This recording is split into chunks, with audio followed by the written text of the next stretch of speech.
بله تماشاوانین هجا داوی روشا لسر عرده ریو بری روانگاه سوریا مافین مروان رامی عبدالرحمن کوئندری بریتانیا میوانی منه سلاف بوته بریز رامی عبدالرحمن دست پی که ده دخوازم بزنم نهار روش لسر عرده لدیرا زوری چاوایه هسه ده کنترول کریه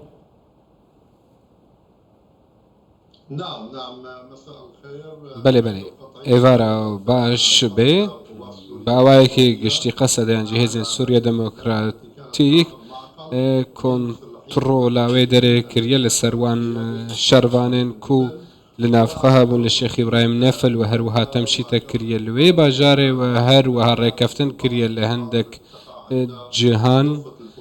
هەروە لە زەفا فرات یا ڕۆژ هەلاتێ لە ناوبەرە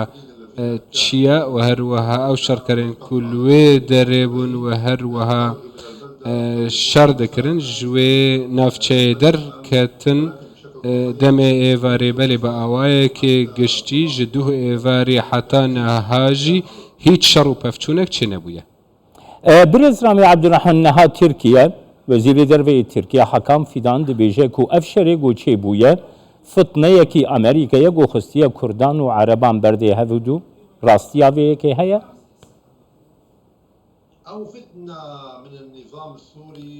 فتنه که نظام سوریه و هروها جیش نشتیمانی جالیه ترکیه یان جی ملیشیات ایرانی و حزب الله هدنه برا کرد و عرب افرو سمیگا و دبیجم افرو روژه که کو دەست بێگرتن لە سەروێ فتنێ لەوێ قۆناغێ چونکە بابەت وێ داوی وەرن و هیچ سەرکەفتنەکە نابە ji بۆ دروستکردنا فتنەیە ئەڤر و گەلێکی باش بوو ئەڤێن کو دەخواستن و فتنەیە چێکن یەن کو لە دیمەشقێنە لە غازی عەنتابن یانجی لە عەفرینە داگیرکرینە لە داویێ مەدید کو ئەڤێن کو خواستن فتنەیە چێ بکەن و شەڕی دنەڤبەرە كرد و عرب دا چێکن و دەگوتن كرد و عرب ئەو نەبوون بەلکو هێزن سووریا دموکراتی كرد و عربی و سریان و عاشیر و تورکمان و شەرکەس و هەموو ئالیەک تێدا جی دەگرن و هەروەها گروپێن نافخۆی یێنە چەکدارن و پاراستنێ دەکەن لێ ئیر و ئەف فتنە نەما دەوێ قۆناغێدا لێ فتنە نەما لێ ئەوێ سەرکار بکەن بە ئاوایەکی بەردەوام. بله دخوازم ویجی بزانم گلو او شری رودایی ناوینا چندین خوزین لدیرا زوری و چکدارین گریدای ابو خولده گلو اوی یکی کاری باندوره که بکل سوریه بطایبتی لروجلات سوریه کو پرسکریک ناوینا کرد و عربان در بکن؟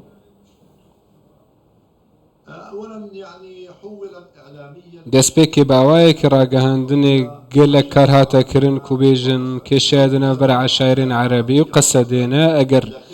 بەڤی ئاوایی باوێ هۆزێن عەرەبی ئەم بێژن و دێرە زۆر پێکانە وتکارین دێرە زۆر بگرن ڕۆژێکێ بەلکو شەڕچێ نەدبوو دنە بەرە هەندێک شەروانان و هێزن سووریا دموکراتی لێ دەما ئەم و دبینین کەسێک وەکەنەوە بە شێرک و دبێژە شەیخ عەشیرێ بەگارەک و کەسایەتیە حەزبوڵا لەبنانی و نظاما سووریە دەبێژێ ئەمە دەخواست و دەست بگرن لەسەر مەشروعا کوردی و دەخوازن ئیسرائیلی چێکەن ژ فرات بۆ نیلێ ژ تەل ئەبیبێ ژ بۆ ئەربیلێ ئەو بەحەس لە قەسەدێ ناکە بەحەس لە یەکەین چەکدارە نیشتم نەتەوەی ناکە بەحس لە کوردان دکە لەوا دەخوازە بێژەم کووردا دەربخنجێ هەموو سووریە و حتا کوردستانە عێراقی و خۆست کوێ فتنەیە چێکەن لێ لە داویێ فتنە سەر نەکەت و مەدید و شیوخێن عەشایران و ئێڤێن عاقلن بەسەر فتنەیەدا دەرکەتن و خوا دیتن دناوە بابەت تێدا ji bo ku parastinê bikin li ser xwîn û cana xelkê. برز رامی عبدالرحمن نها سروکا مسده İlham Ahmed destnîşan kir got destê Şamê û Tehranê di vê pirsgirêkê de hebûye di vê aloziyê de. Yani yekem care belkî ku ez dibihîzim hese de İranê bi tiştekûsa tawanbar dike. قالوا في سكنا هسده تشاواد نرخيني هسده وطهران دور كتنا كدنا بو عند دبي تشاواد خوينا يعني جيد انهم اتهموا بەێ gelekî باشە کووان ئەو تۆهمەت بارکردن چونکە دیمشق و تەهران دەورێکی سەرەکە هەیە دەمام دەبێژن هەبوونە سەربازی و هێزێن هەسەدێ ئەمە جوانە زانیەک و 128 چەکدارên wan kar dikin digel ئێرانیان ئەڤە ئیرانە ku دەسوەردانê dikewe her wiha 8 ماه پێشتر مەگۆ حزب الله لبنانی دەورێکی مەزن هەیە لە ڕۆژهەڵاتی فراتێ و هەروەها دەخوازن ku عملیاتە بکن لە دژی ئەمریکا و قەسەدێ ئەف ئەمەرە ku هەیە ئەڤرۆ ku بەحث لێ dikin ماوەکە ڕوانگە هەیە چەند مەها بەرینها بەحث لێ کردبوو لە تاوانێن وە مەهێن دوور و درێژ لەوە گەلێکی گرنگ بوو کوانە بەحث لەvەیەکی کرد بەحسێ تاڕانیش بەرک و تەهران کاریگەر هەیە و دەخوازە ناخوازەڤە گەڕێژ بۆ عەقل و هەروەها ڕۆژەڤێ دیمەشق دەورێکی مەزن هەیە لێ کێشەیەن ڕۆژهەڵاتە فەراتێ برێز رامی عەبدوڕەحمان نوها ئەو حەسەدەشی دەست نیشان کرد وەکی ڕەوانگەهژی وە باڵاوەیەکێک شاند ku hin kesên ji dîfa'a watan ku ketine destê hesede de gelo ew kes ji derve hatibûne wê derê yan li dêra zorê xwe organize kiribûn di wê derbarê de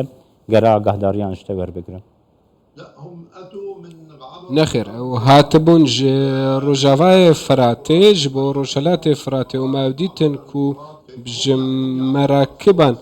ew dihatin bi awayekî vîdyoyî çawa ew dibêjin ku em nehatine ji ber ku me deng û reng ew dîtin dema hatin nevav beşêr dibêje ku me hêzên çekdar hene li Rûşelatê Firatê û kar dikin û ser dikevin û heta dawiyê çima ew vêyekê red dikin ew emir waqe'a belê bergiriya niştîmanî digel Sûriyên Demokratî şer çêbû navbera belê ew serok eşîrê Egeydat ku banga şer hemberê hesede kir daxwaz ji eşîrên din jî kir ku şer li hemberê hesede rabigînin ew vê mijarê ger dîtina te bigirim li kî de ye ew سید إبراهيم هفل ku yek ji şêxane li Eşareta Lagîdat daxwaza şerkirinê kir heta dawiyê لا لا ماذا كان ينتظر يعني di çi bê çaverkirin li wan e ku dixwestin şerekî mezinê xwînayê bû çê nebû her wiha Amerîkayan jî red kir li roja duê bû ku 6-7 roj dibe ku navbênkariyê digelî bikin û gotin ku eva ku şêx dike kesekî raxî bû lê bi mexabinî veket di nava şerê de û xwîn rişt kek Rami Abdurrahman Nuha hesede daxuyaniya ku girêdayî vî şerî dayî de dibêje got çar gund mane dua çar gundan jî yani operasyona wayî kontrolkirinê berdewam e gelo ew gund hatine kontrolkirin û eger heye ku ev şer bi şeklekî berdewam bibe